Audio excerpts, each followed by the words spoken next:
Bonjour à toutes, bonjour à tous, chers frères et sœurs de l'Église du Lac-Saint-Louis et à tous les autres aussi qui nous regardent. Je vais prendre quelques minutes pour vous dire bonjour en personne, pour autant que c'est possible.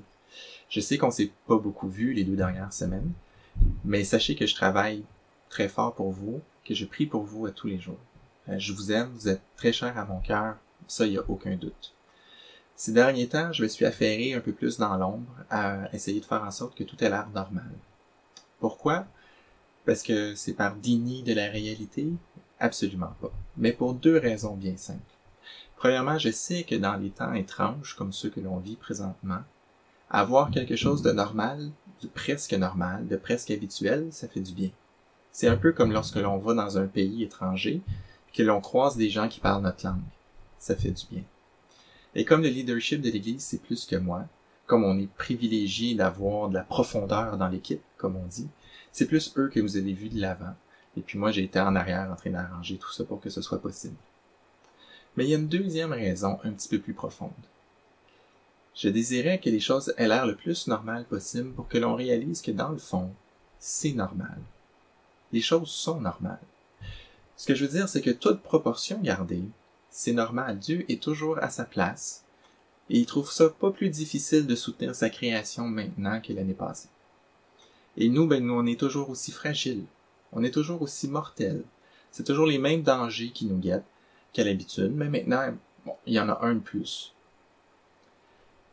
Cependant, c'est vrai que d'un autre point de vue, il n'y a rien de normal. Nos libertés sont limitées, certains d'entre nous ont perdu leur emploi, d'autres sont tombés malades, et on peut pas vivre notre quotidien comme d'habitude. C'est vrai. C'est peut-être un bon temps pour prendre davantage conscience de notre petitesse, ce qui va nous aider à prendre conscience de la grandeur de Dieu. C'est un bon temps pour s'approcher de lui et crier à lui. C'est toujours un bon temps de s'approcher de lui, mais peut-être que présentement, nous-mêmes, on va être un peu plus sensibles, parce qu'on va être moins étourdis, peut-être un peu moins distrait, peut-être un peu plus conscient de notre réalité. La question, c'est est-ce que Dieu va nous entendre? Est-ce qu'il va vouloir nous écouter? Et bien sûr que oui. Parce que Dieu est comme ça.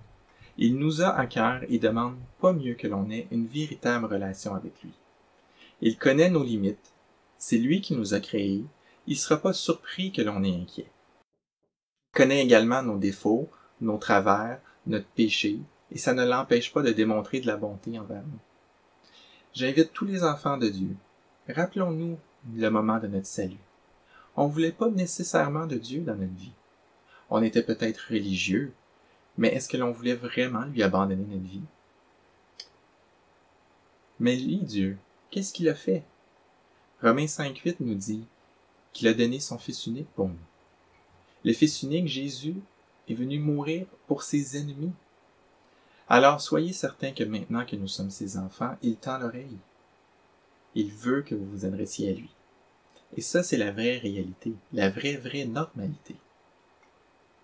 Mon souhait, c'est d'apparaître un peu comme ça brièvement chaque semaine, au moins durant le temps que va durer le confinement.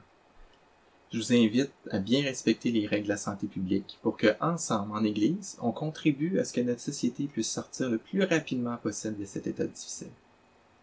Et sachez également que vous pouvez toujours me rejoindre sur Facebook, par téléphone, par courriel, en vidéoconférence, on trouvera le moyen.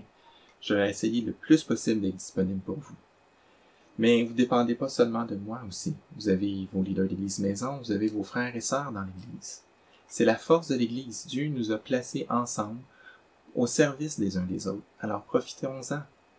Et en plus, on a le Seigneur avec nous. Sur ce, bonne semaine et à bientôt.